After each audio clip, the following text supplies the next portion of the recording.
You're fasting. You're staying away from food, from water, from things that break your fast. But behind closed doors, when no one is watching, you open that screen, type those words, and feed your desires. Let me ask you something. Who are you fasting for? Allah? Then why are you still watching this filth in the holiest month of the year? Do you realize what you're doing? Every time you open that screen, every click, every second, every glance, it's not just pixels on a display. It's a sin being written down. The angels, those who never tire, who never forget, are recording every detail. Imagine yourself standing before Allah, the one who gave you countless chances, the one who watched you struggle, yet hoped you'd turn back. And now those moments are brought forward. Imagine the shame when those sins are played before you. Imagine the regret when you realize it wasn't worth it. Because in that moment you'll wish, you'll beg to go back in time, just to stop yourself from falling into this trap. You keep telling yourself, just one more time, like, I'll stop after this. But you don't. Because you're not just making a mistake, you're chained to it. Pornography works like a drug.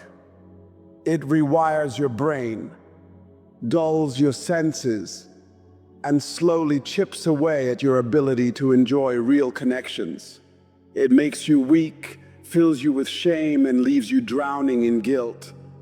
But Shaitan, he doesn't come screaming. He whispers, it's just a video, it's just pixel, it's harmless. But the truth is, it's not just a video, it's your soul on the line. Every time you give in, a piece of you breaks. And if you don't stop now, you risk losing the most precious thing you have, a heart that feels close to Allah. Think about it. You lower your gaze in public. You avoid looking at haram when others are around. But when you're alone, when the doors are shut and the room is dark, you stare at it without hesitation. Would you watch this filth if your parents were sitting next to you? Would you dare let your siblings or friends see it on your screen? Of course not. So why do it in front of Allah, the one who sees everything, even the whispers of your heart? So ask yourself, is a few minutes of pleasure really worth all that? Ramadan, the month where Allah closes the gates of hell and chains the devils. But here's the reality. Shaitan isn't your biggest enemy right now. He's locked away. The only thing left to fight is you, your own desires. Yet some of you are still feeding those desires, corrupting your fast with sin. Now think about it. What's the point of staying hungry all day if you're feeding your soul poison at night? The Prophet ﷺ warned us. He said, رُبَّ صَائِمٍ لَيْسَ لَهُ مِنْ صِيَامِهِ إِلَّا الْجُوعَ وَرُبَّ قَائِمٍ لَيْسَ لَهُ مِنْ قِيَامِهِ إِلَّا السَّهَرُ. Many people who fast get nothing from their fast except hunger and thirst. Imagine that, spending 30 days thirsty and exhausted, yet walking away with nothing. Will you be one of them? Will you let your fast, your sacrifice be wasted because you couldn't control what your eyes watched when no one was looking? Porn doesn't just harm you, it destroys you from the inside. It kills your iman. It makes you weak in your salah. It makes you lazy in your ibadah. It fills your mind with filth when your heart should be filled with Quran. It steals your time, your energy, your focus, and worst of all, your faith. And here's the scariest part. On the day of judgment, your own body will testify against you. Allah warns us in the Quran, يَوْمَ تَشْهَدُ عَلَيْهِمْ أَلْسِنَتُهُمْ وَأَيْدِيهِمْ وَأَرْجُلُهُمْ بِمَا كَانُوا يَعْمَلُونَ. On that day, their own tongues, hands, and feet will testify against them about what they used to do. Your eyes will speak. Your hands will confess. The same eyes you used to stare at haram, the same hands you used to click and swipe, will betray you. Imagine standing before Allah, hearing your own body expose you, no excuses, no way to hide. So ask yourself, is this sin really worth your akhirah? If you're hearing this right now, it's not too late. Allah has given you a chance to turn things around. So take it right now.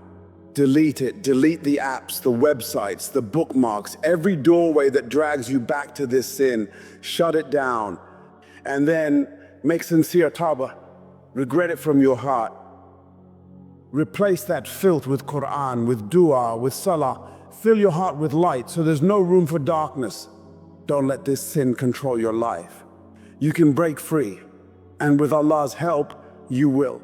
Remember, Shaitan wants you to believe you can never stop, but Allah says, قُلْ يَا عِبَادِيَ الَّذِينَ أَسْرَفُوا عَلَى أَنفُسِهِمْ لَا تَقْنَطُوا مِنْ رَحْمَةِ اللَّهِ إِنَّ لِلَّهَ يَغْفِرُ لَلذُّنُوبَ جَمِيعًا إِنَّهُ هُوَ الْغَفُورُ لَلرَّحِيمُ. O my slaves who have transgressed against themselves, do not despair of the mercy of Allah. Indeed, Allah forgives all sins. Indeed, it is He who is the most forgiving, the most merciful. Allah's mercy is greater than your sins. No matter how far you've fallen, He's ready to forgive, but you have to take the first step.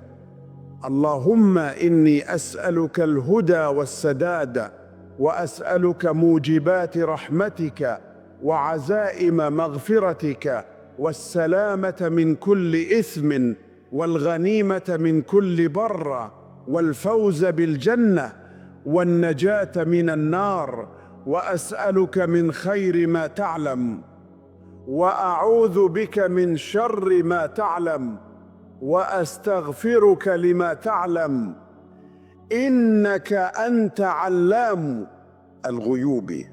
Oh Allah, I ask you for guidance and success. I ask you for the things that bring your mercy and the means to attain your forgiveness. I ask you for safety from every sin, for the benefits of all good deeds, for the ultimate success of Jannah and salvation from the fire. I ask you for the best of what you know, and I seek refuge in you from the worst of what you know, and I ask forgiveness for what you know. Indeed, you are the knower of the unseen. May Allah guide us, forgive us, and protect us. Ameen.